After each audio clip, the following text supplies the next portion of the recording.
As the meetings continued throughout the week, other members of the XCOM, including former U.S. Secretary of State Dean Acheson and CIA Director John McCone, argued strongly for a second option, a quick airstrike to take out the missiles before they became operational. Dean Acheson came into one of our meetings over in the State Department. He came out in favor of the airstrike by the U.S.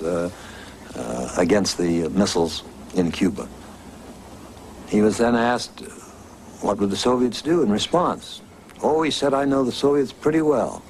I believe they would feel obligated to respond by knocking out U.S. missiles in Turkey.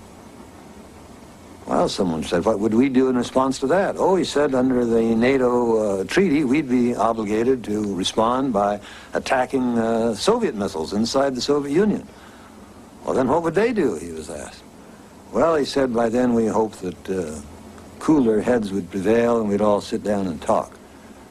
I can assure you it was not too cool in our meeting. The moderate alternative was to initiate a naval blockade of Cuba and then threaten an invasion or airstrike if the missiles were not removed.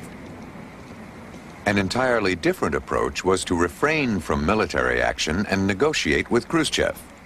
The strongest advocate of this alternative was United Nations Ambassador Adlai Stevenson. He argued that the U.S. should trade Guantanamo Bay and American Jupiter missiles in Turkey for the Soviet missiles in Cuba. Though the United States had considered removing the vulnerable, obsolete Jupiters in Turkey for over a year, the XCOM rejected Stevenson's proposal as too much,